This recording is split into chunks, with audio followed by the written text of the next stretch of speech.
What's wrong is what's wrong. There's a world of closet sufferers walking around this planet who will swear to you on their new Toyotas that they hardly ever have a negative thought. They'll tell you their life is just fine, and that they're quite happy.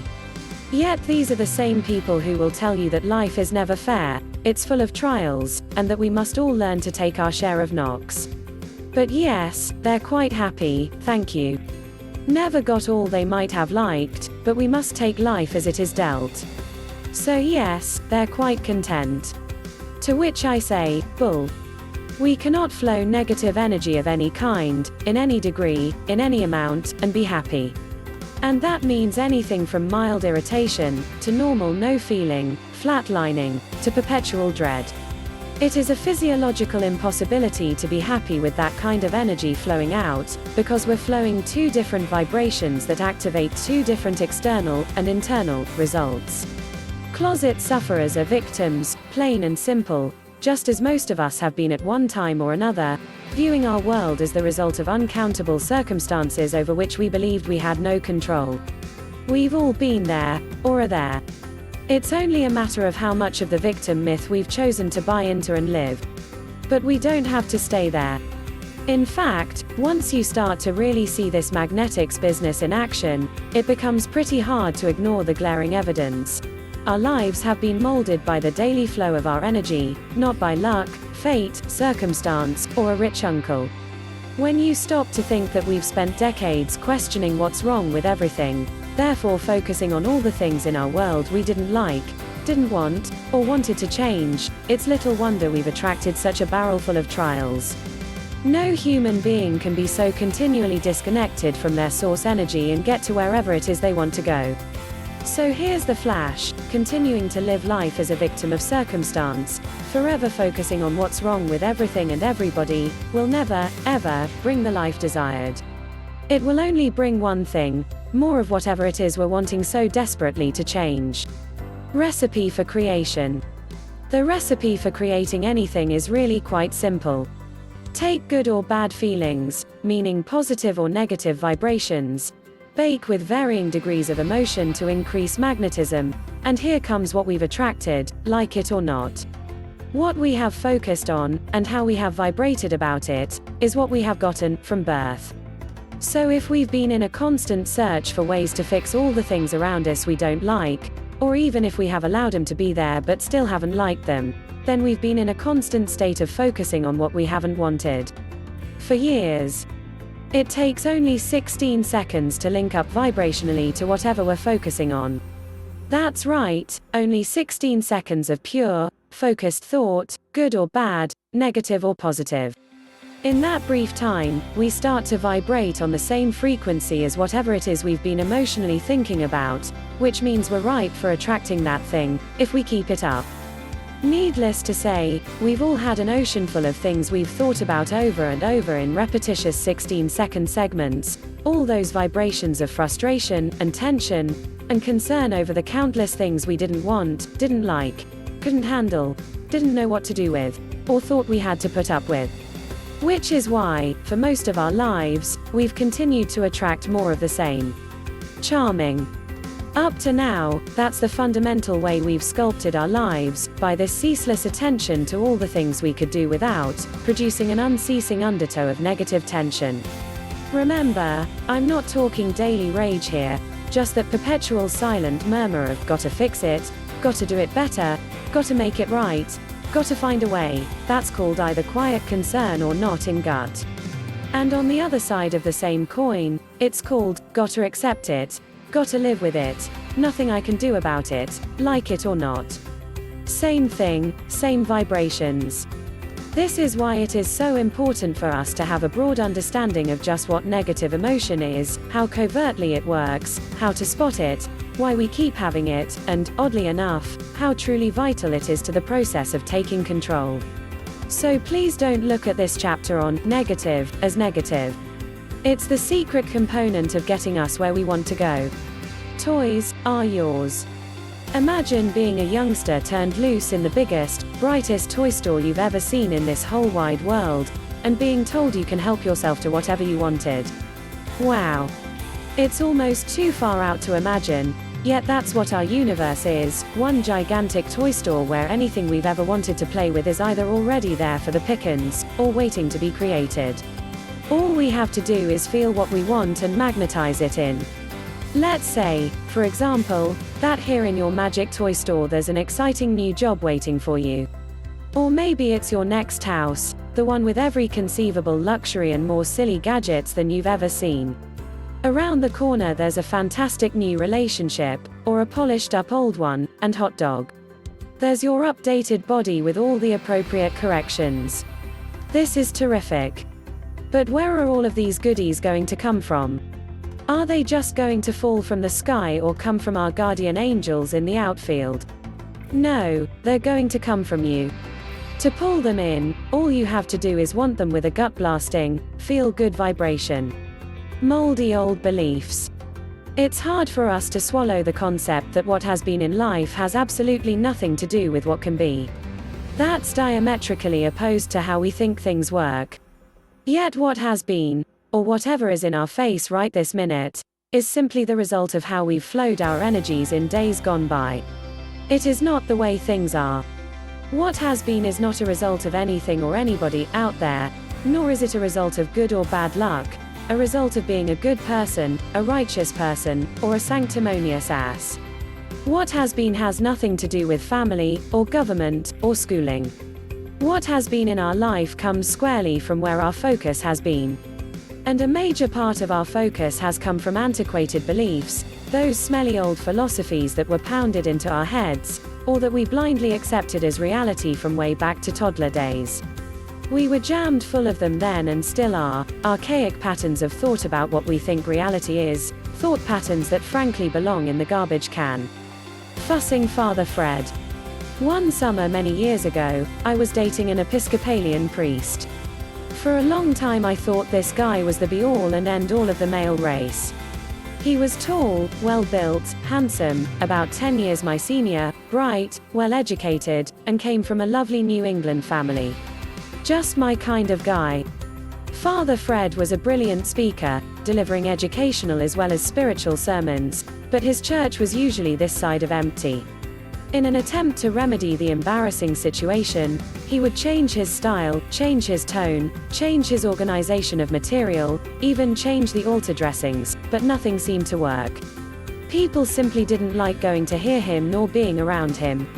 Those were carefree days for me.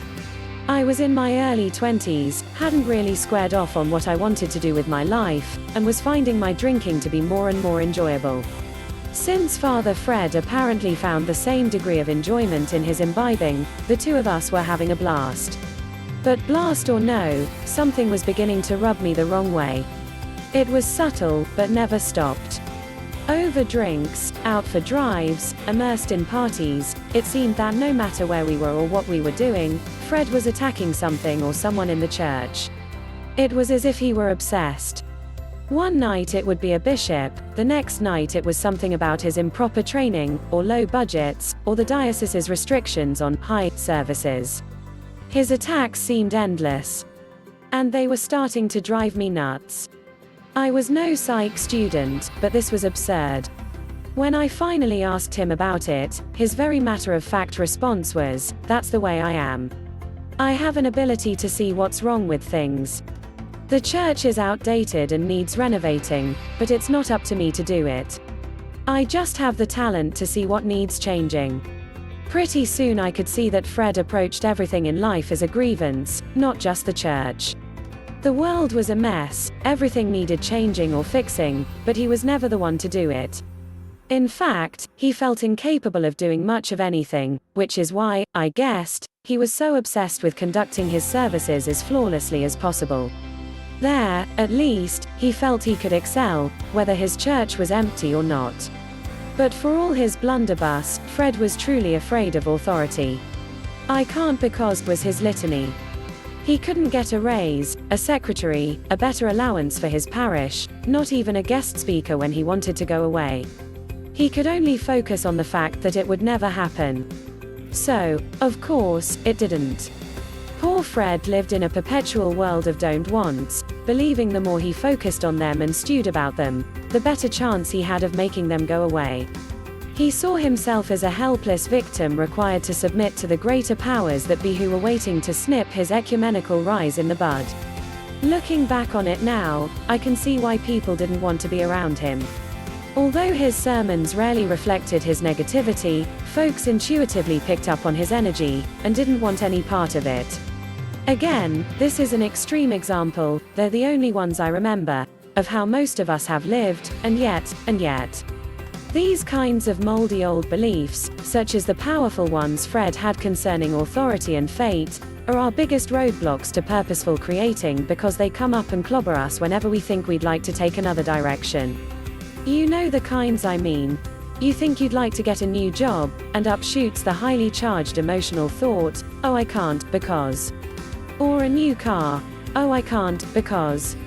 Or a new relationship, oh no, I really can't, because. They are our ancestors' values and ethics about shoulds, and if onlys, and rights and wrongs. They are outdated philosophies from our religions that tell us we can't have a better life until we check out of here, or that only through suffering can we hope to achieve the kingdom of God. They are convictions about accomplishment and success and working and earning. They are beliefs that have compelled us to look forever for what's wrong with everything, convinced we must find ways to fix it all before we can move ahead. The job, the environment, our mate, the government, the schools, our kids, and mostly, ourselves. Gotta fix it, gotta fix it, gotta fix it. Don't want it this way, don't like it that way, gotta fix it. Perhaps our most damaging beliefs, though, are the cherished ones we hold about how it's always the other guy's fault. Our bonehead leaders, our drunken families, our horny boss. We blame with the constancy of the rising sun, thinking there's nothing wrong with that because that's how the world operates. We're certain that blaming makes us feel better, so we do it some more, and some more, and some more, never having a clue how destructive such negative vibrations have been, and are being, to our lives. But here's the good news, no matter what today's parade of psychologists and counselors say to the contrary, we do not have to dig up all that useless junk to make life work our way. With some simple tricks of the trade, and the awareness that this is really no more difficult than paying attention to how we're feeling, we simply learn to override all that moldy old stuff that's kept us imprisoned for so long, living an arduous life that we always thought was perfectly normal. Don't want. There's only one place negative energy, all negative energy, comes from, our don't wants. Sometimes we call it guilt, other times we call it fear, or blame, or worry, or doubt. But for now, so that we can stay out of all the hackneyed psychiatrist's junk, we're calling it all don't wants. Hard as it may be to believe, the majority of our daily thoughts, and therefore feelings, are about things we don't want, big and little, here and there, now, back then, and in the future. This kind of thinking is endless, mostly automatic and unconscious, and horrendously restraining. Take a look. We don't want to drive to work in bad weather. We don't want to be late to work. We don't want to displease the boss. We don't want to have the drought continue. We don't want to buy bad meat at the store. We don't want to look bad. We don't want to have our kids hurt. We don't want to get the flu. We don't want to get fired. We don't want to stand in a long line. We don't want to get up in the morning. We don't want any more bills. We don't want to live in such a cold climate. We don't want the light to turn red. We don't want to get a divorce. We don't want to fail the test. Etc., etc., etc., etc., etc., etc., etc., etc., etc. Now, granted, one or two of those things listed are nothing but choices we're making in the moment, so they're not going to elicit much emotion from us, and therefore, not do much damage. But as inconsequential as the rest of those items may seem, they definitely are not. Focus on any one for any length of time, and you'll see it in your face before you know what hit you. Even worse, the collective power of all the personal conscious and unconscious don't wants we spew out energetically all day long becomes the vibrational mixture that makes up our individual world. Like it or not, that mix is normally negative. Take, for instance, all those stale cobwebs from our past, our if-onlys. If only I had had different parents. If only I had gone to college. If only I hadn't married that one. If only I had taken that job. If only I hadn't switched lanes. If only, if only, if only. If onlys are simply the past tense of don't wants. I didn't really want those parents. I didn't want to have to search for work without a degree. I didn't want an unhappy marriage. I didn't want such a poor paying job. I didn't want to get in a car accident, but I switched lanes. And then there are all those tricky negative wants, which are nothing more than don't wants in disguise. I want to get well. I want to get out of debt. I want to lose weight. I want to stop smoking. I want our lousy marriage to shape up. I want my spouse to get a better job. You may think you're being positive by not stating a don't want, but where's your focus? It's taken dead aim on precisely what you don't want any more of in your life. And since we get what we focus on, hello. Here it comes to meet you. Now I'd be the first to agree with you when you protest that you are not a negative person. Most of us are not, thank God, like Father Fred. We enjoy life the best we can. We thrill at the sight of a sunset. We toss small fish back into the water. We're pleased when friends get promoted. We laugh at our kids' unfunny jokes. We enjoy going out on Friday nights. We take pride in our accomplishments. We give credit where credit is due. We do what we can to bring joy into the lives of others as well as ourselves. And yet, our endless life focus has been on don't wants. We don't want to have to work so hard, we don't want our car to break down, we don't want this and don't want that all day long, which just magnetizes in more of whatever it is we're not wanting. Let's say there's something about your job you don't like, or you drive a broken down car, or you've got a mate who's driving you bonkers. And let's say you think about this don't want again and again. Well, each time you go back to that subject and add another 16 seconds to it with some juiced up emotions, you're not only growing it and adding more power to it, you're making it a whole lot easier to think about. Whoa. Like cutting a trail in the jungle, you swack here, and swack there, and pretty soon you have a nice clean path on which to trek back and forth. So you do. On the same subject. You think about it, and think about it, and think about it until pretty soon it's so easy to think about, you can hardly get it out of your head.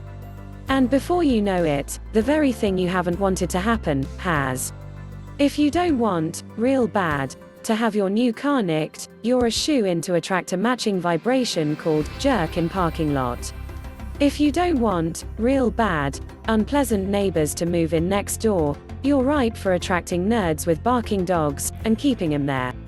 If you don't want, real bad, any more problems with bills, those problems are sure to get worse. If you don't want, real bad, to be alone for the holidays, alright, you get the picture. Whatever you include in your vibration for 16 seconds or longer is on its way to you, whether you like it or not. So when you're talking about all the things you don't want, and flowing out only 16 seconds of feeling each time you talk about one of them, that thing has now become a part of you, part of your everyday vibration. Pretty soon you're living it, not liking it at all, vibrating it, talking about it, complaining about it, stewing over it, and making it an even stronger match to your daily vibration than it was in the first place. You are vibrating with the very thing you do not want. Now that thing can't leave you. It is part of you.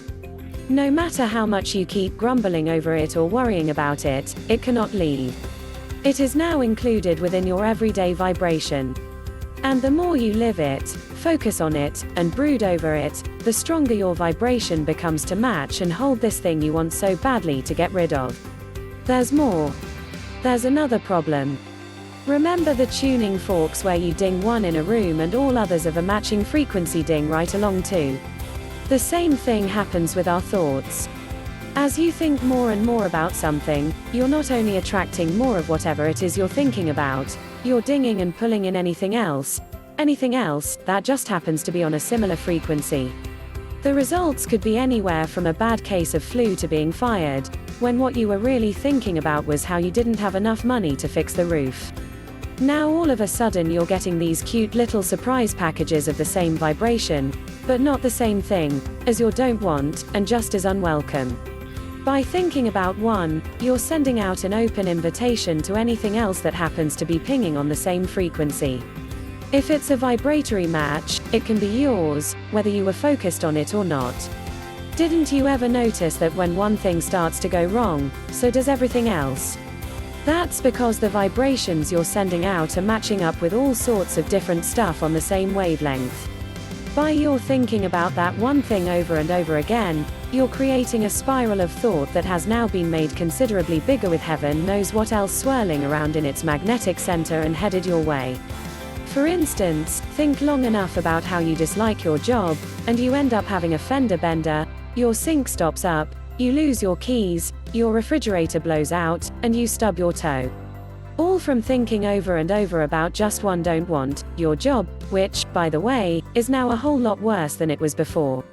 Don't wants can be huge or trivial, but either way, when we're focused on 1 or 101, we've got negative currents streaming out of us that are most definitely not going to magnetize back anything even remotely close to joy.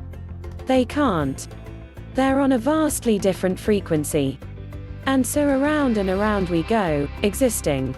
That's all, just existing, holding ourselves apart from the higher energies of bubbly well-being, which is our true state, and our absolute, irrefutable right. Two things are certain. 1, think long enough about something you don't want, and either you're going to attract it, or it's going to attract you, and 2, think about a don't want with any amount of feeling behind it, and you will automatically attract other lousy happenings of a similar frequency. In sync or out. So what do we do about all that? How do we change it? We surely can't watch every little thing we say or do or think all day long. Don't worry, it's not that tough. All we need to do is go back to our magic genie, feelings, and learn to identify how it feels to flow, this kind of energy, or that kind, and learn to recognize when we're feeling down or up, bad or good, zoned out with no feeling or really happy. But let's back up here for a minute, to vibrations. Everything in the universe responds to vibrations, it is law. And with us here on this planet, that means touch, smell, color, taste, hearing, and emotions. When we feel joy, or passion, or love, or any other kind of exquisite happiness, those feelings are our interpretations of particular kinds of vibrations. On the flip side, when we feel feelings of anxiety, or guilt, or resentment, they, too, are interpretations of vibrations. And don't forget why one kind feels better than the other. One is close to our source, the other is not. We each are physical extensions of much, much more than what we see, extensions of a much more vast non-physical being, our source energy, that just happens to be expressing itself, right now, in a human body. When we vibrate in sync with that energy, we feel good. And vice versa. When we feel down, it's because we are vibrating out of sync with that pure, positive energy. Don't wants mean we are out of sync. As we look at something and say, I don't want this, two things happen. First, there's no way that don't want can possibly go away, because we're holding it in our vibration by our very attention to it. And second, we feel bad, down, low, nothing at all, or any other kind of feeling that is anything but happiness. And so, the more in sync we are with our source energy, the better we feel. And the more out of sync with our source energy we are, the worse we feel. Or let's put it another way, feeling good is natural, but not normal to us right now. Anything less than that is unnatural, and sadly, quite normal to us right now. But beware. Our primary problem with negative emotion is that we rarely think we have it. Yet, if we were flowing the high frequency of joy all the time, rather than any lower vibration which joy is not, we would be overflowing in such a profusion of prosperity, affluence, and success, not to mention sublime happiness, perfect health and well-being, that none of this would matter. So here's the scoop on this state we call normal, which for about 99% of the time is nothing but negative vibration. Negative vibration of any kind, of any intensity, from any excuse, means we've cut ourselves off from life. We're existing, but not living. Big difference. Negative vibrations mean we've shut ourselves off from our source. Negative vibrations occur when we refuse to allow ourselves to think about what makes us happy. Negative vibrations come from living with don't wants. And that's the only place they come from. Negative vibrations mean we've slammed the door shut to our toy store. Not one of our heartfelt desires can ever manifest through the slow vibrations of don't wants. They are part of a different frequency called joy, so they stay away from us, way away, until summoned from the higher vibrations of feel good. It's that simple. Our wants are only in sync with the high vibrations of our inner being, expanded self, not with our negative vibrations. Because they will bring us pleasure, in whatever degree, the only vibration they match is that of our original intent, to be in joy. We cannot be thinking about what we don't want and expect to get what we do want. That's like trying to mix oil and water. Mixing low frequencies with high frequencies will never happen. One will always override the other, depending on which is more dominant at the time. Even feeling moderately concerned, sort of our life story, shuts the door to abundance and well-being, which is our God-given birthright. So basically, we've been defeating our own purpose all along.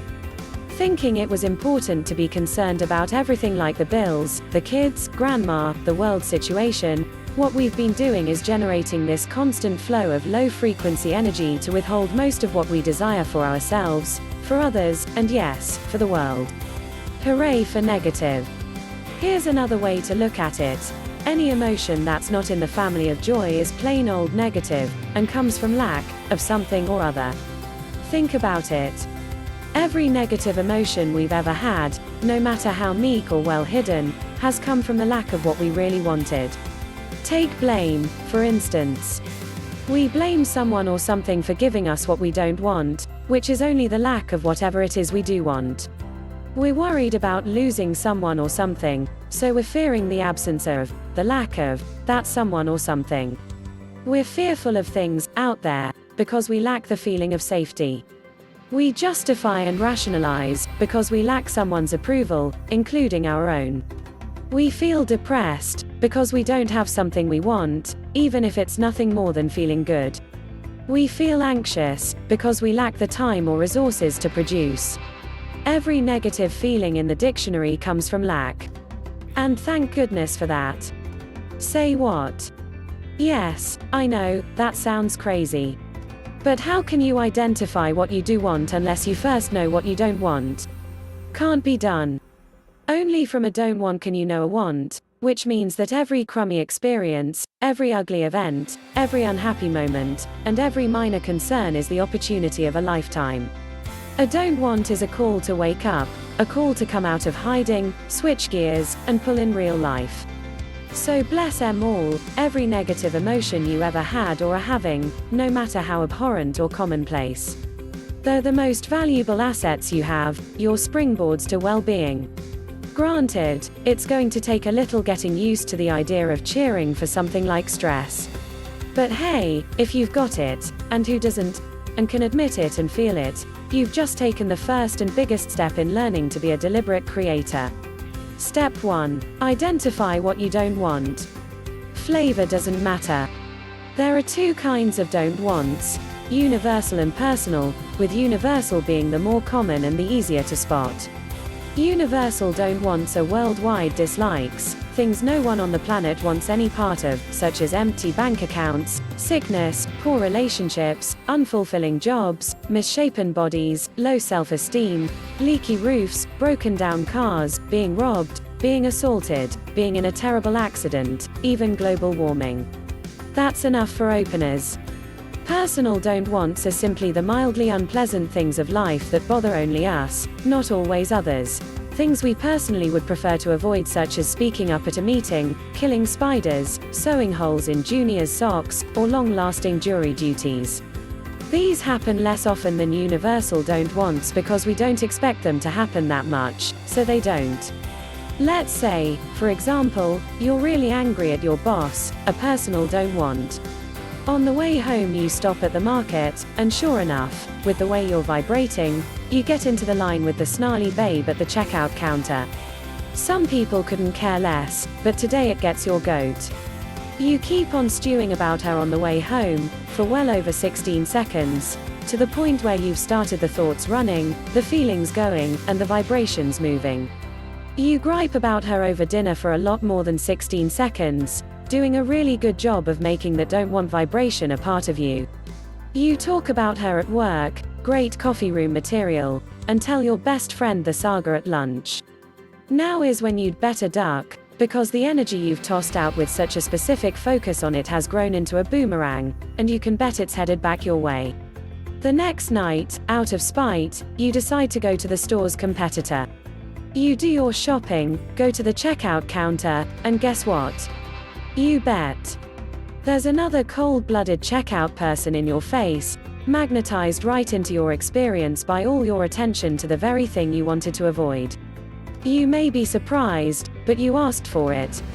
You get what you vibrate. There is no other rule of life. My friend Skip, a connoisseur of fine foods and restaurants, loves surprising his wife, Muriel, with fun, new places to eat. He had me in stitches recently. Skip's also a student of deliberate creating, as he unfolded his story of their trip to a colorful, intimate little place overlooking the water. It had the works: candlelight, a roving violin, even black-tied waiters. They got settled in, ordered their wine, and as they were savoring the sights of the waterfront, a fight started in back of them. Just muffled noises at first, the voices grew louder and louder until every word of this lovers' spat was right in the middle of their cozy setting. Skip and Muriel tried, without success, to ignore the fracas. It got so bad, so fast, that they both forgot about what was happening to them vibrationally. Although they didn't leave, with their energy merging so swiftly and surely with the couple's vibrations, they would have been better off if they had. Skip started growling. He asked the maitre d' to please get the couple quieted down. That didn't work. He bristled through the rest of dinner and grumbled about it on the way home. By the time they went to bed, both of them were grousing about it. But it didn't stop there. For the next 3 dinners out, Skip and Muriel had, in this order, a bickering couple close by, a crying youngster, and a noisy drunk. Finally they got it. They had been so deeply focused on what they didn't want, and were flowing so much energy to it, the law of attraction was working overtime to pull comparable vibrational circumstances right into their experience. Without paying any attention to how they were feeling, they had allowed a little don't want, no ruckus during dinner, to turn into a war. Personal don't wants are usually not that serious, at least not at first. They come from our innate desire to experience the niceties of life, while universal don't wants are deeply rooted and most often fueled from long-standing human fears and insecurities. But it doesn't matter a diddly damn if a don't want is universal or personal, intense or mild, constant or passing. The point is to catch it, see it, feel it, or whatever else it takes to identify it, and change it. Which means changing feelings from a feel bad to a feel good. Fast. Chapter 4. Yes, yes, that, and that. Steps 2 and 3. Now that we've examined the cheerful information that living from don't wants is how we've created the vast majority of our lives, let's get to the business of understanding what wants really are, and what on earth we do with them once we've uncovered them. Sounds stupid, doesn't it?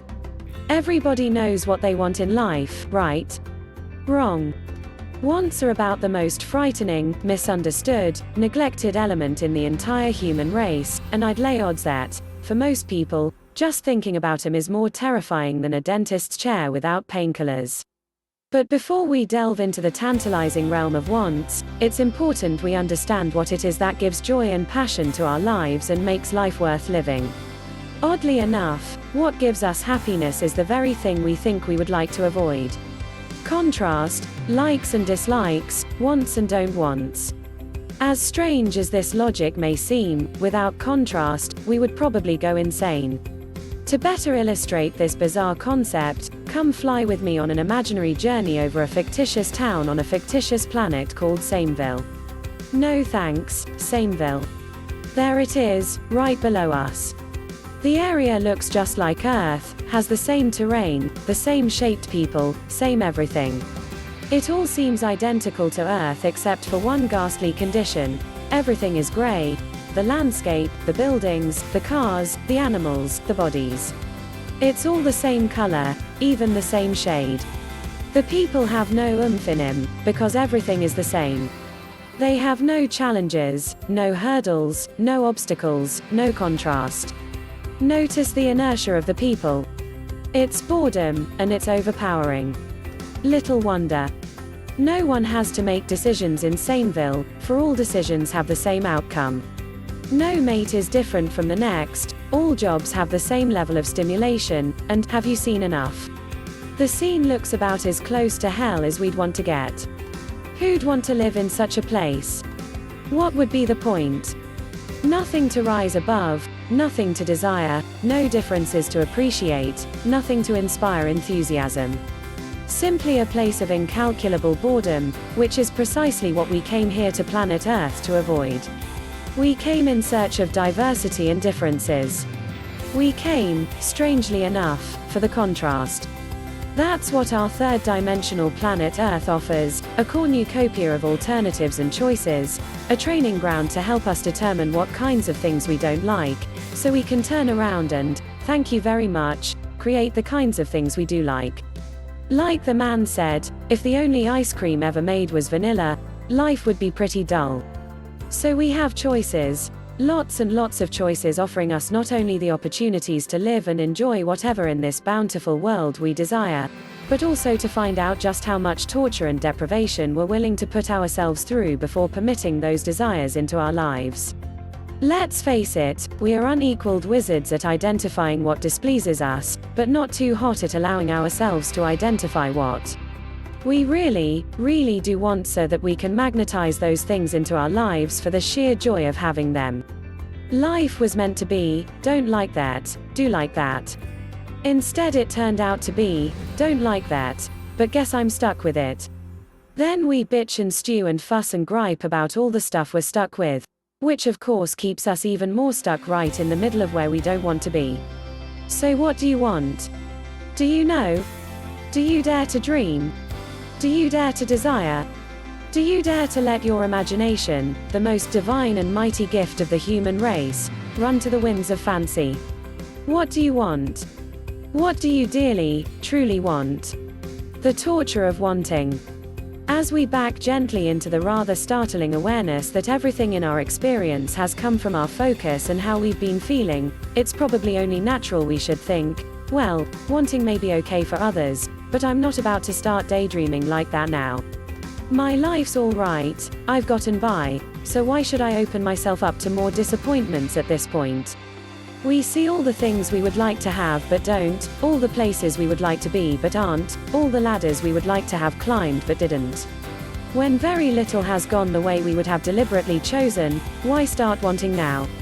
It's the old, the more I want, the less I get, scenario, along with the other side of the same coin that says, sure I have lots of desires and wants, but I don't ever expect to get them anyhow. Sad to say, we've been brainwashed into believing that most wants are not only self-serving egotistical no-nos, but absurdly impossible. Do you remember when you were in, say, 3rd or 4th grade?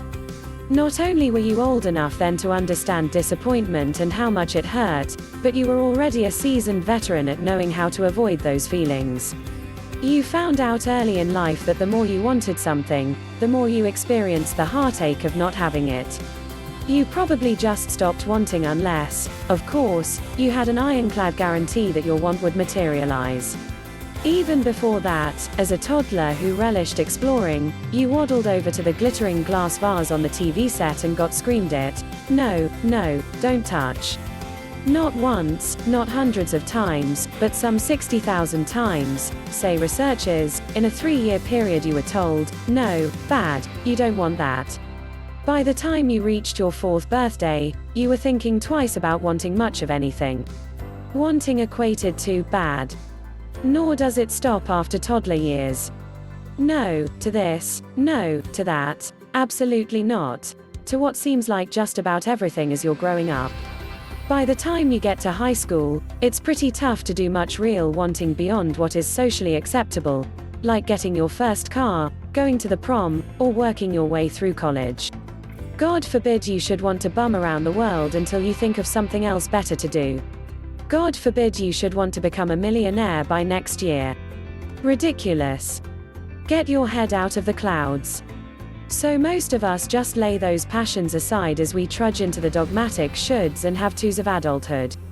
We have seen the great truth which states, the more we want something outside of society's book of rules, the surer we seem to be of not getting it.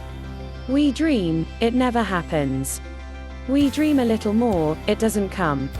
Pretty soon we bow to the fictitious truth that dreaming of, or wanting anything outside of the norm, and often even within the norm, is just not a fun thing to do.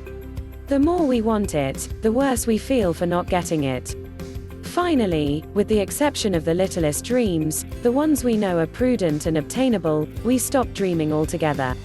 And there we stay, in the bleak sanctuary of Sameville, protected by the erroneous belief that if we dream small and nothing happens, we won't be hurt big. Dear God in heaven, what a way we've chosen to live.